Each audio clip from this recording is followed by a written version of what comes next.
Hello বন্ধুরা, আসসালামু আলাইকুম। স্বাগতম জানাচ্ছি আমার চ্যানেলে। তো বন্ধুরা, আজকে এখানে কচি মিষ্টি কুমড়া চচ্চড়ি করে দেখাবো। তো মিষ্টি কুমড়াটা বাজার থেকে কিনে আনার পরে শুকনো অবস্থাতেই কিন্তু ধুয়ে নিয়েছি। ধুয়ে নিয়ে এই যে একটু মুছে নিয়েছি বন্ধুরা, কারণ এই যে খোসাটা ফেলবো না, খোসা সহ এটাকে আজকে চচ্চড়ি করব। তো আমি এটাকে নিরামিষ চচ্চড়ি করব, কারণ আমি এটা রুটির সঙ্গে পরিবেশন করব। তো আপনারা যদি এই রেসিপিটি করেন ভাতের সঙ্গে, তাহলে চাইলে এখানে চিংড়ি মাছ অ্যাড করতে পারেন। তো দেখুন, আমি এখানে মশলাগুলো নিয়ে নিয়েছি। আমি এখানে পেঁয়াজ কুচি করে নিয়েছি এবং আদা রসুন 1 চা চামচ পরিমাণ করে বেটে নিয়েছি।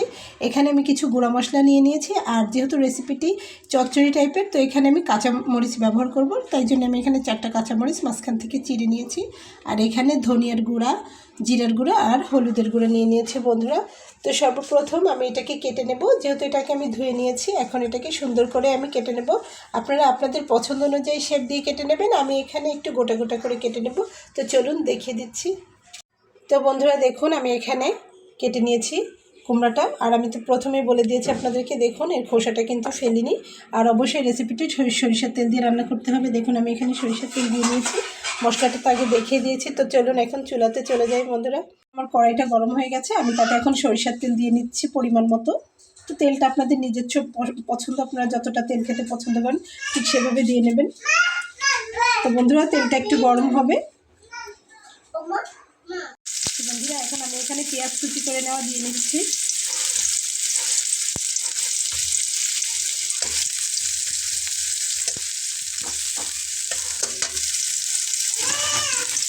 তো পেঁয়াজটাকে আমি একটু ভেজে নিয়েছি হালকা করে, খুব বেশি ডিপ করিনি। এখন আমি এর ভেতরে দিয়ে নিচ্ছি লবণ স্বাদ অনুযায়ী।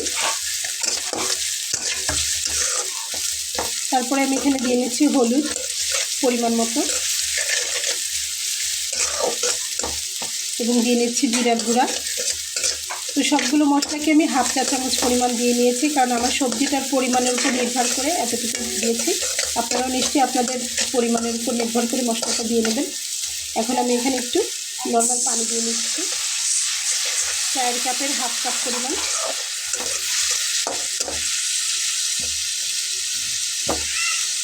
মশলাটাকে আমি একটু হালকা করে কষিয়ে নিয়েছি। তো এখন এর ভেতরে আমি আগে থেকে কেটে রাখা মিষ্টি কুমড়াটা দিয়ে নিচ্ছি। দেখুন, তারপরে এটাকে খুব ভালোভাবে মিলিয়ে দেবো। এটাকে খুব ভালোভাবে নেড়ে চেড়ে মিলিয়ে নিয়ে তারপরে আমি এর ভেতরে কাঁচামরিচগুলো দিয়ে নেব। দেখুন আমি কাঁচামরিচটা দিয়ে নিয়েছি, এবং এখানে কোনো পানি ব্যবহার করব না। একটা ঢাকনা দিয়ে এটাকে ঢেকে হতে দেবো। তো দেখুন, এবং চুলার আঁচটাকে মিডিয়াম ফ্লেমে রাখতে হবে। দেখুন, এটাকে আমি মাঝখানে 2বার নেড়ে দিয়েছিলাম। তো সর্বমোট 20 মিনিট সময় লেগেছে। তার ভেতরে কিন্তু একদম ভালোভাবে সিদ্ধ হয়ে গেছে। আর আমি কিন্তু এটাতে কোনো রকম পানি ব্যবহার করিনি, একদম কচি যেহেতু। এটা রান্নাটা কিন্তু আমার এখন কমপ্লিট হয়ে গেছে।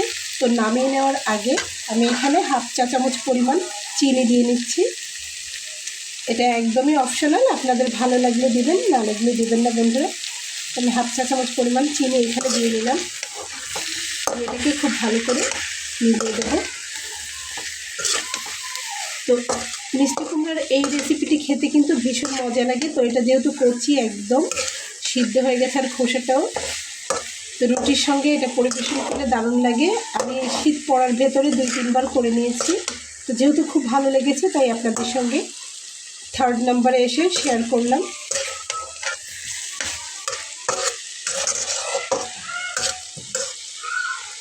তো আমি এখানে কাঁচামরিচ দিয়ে নিয়েছি। আপনারা যদি ঝাল না ব্যবহার করেন, তাহলে কিন্তু বাচ্চাদেরও চমৎকার এটা খেতে দিতে পারেন। তো বন্ধুরা দেখুন, আমার রান্নাটা কমপ্লিট হয়ে গেছে। তো আমি এখানে একটা ঢাকনা দিয়ে ঢেকে কিছুক্ষণ রেখে দেবো, এবং চুলাটাকে বন্ধ করে দেবো। দেন আমি আপনাদেরকে এটা সাজিয়ে পরিবেশন করে দেখাবো বন্ধুরা। তো সঙ্গেই থাকুন, আশা করছি রেসিপিটা আপনাদের খুব ভালো লাগবে। তো বন্ধুরা দেখুন, আমার রান্নাটা কিন্তু কমপ্লিট হয়ে গেছে। এই যে এখানে আমি একটা পাত্রে এটাকে ঢেলে নিয়েছি। তো এখানে আমি রুটি তৈরি করে নিয়েছি, আর তার সাথে আমি একটু চিকেন কষা করেছি এখানে দেখুন।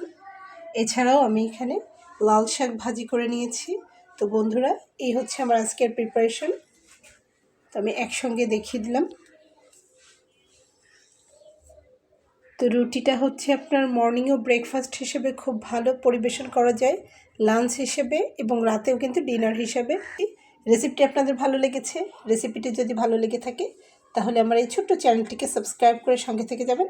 দেখা হবে পরবর্তীতে নতুন কোনো রেসিপি নিয়ে। সেই পর্যন্ত ভালো থাকবেন বন্ধুরা। আল্লাহ হাফেজ।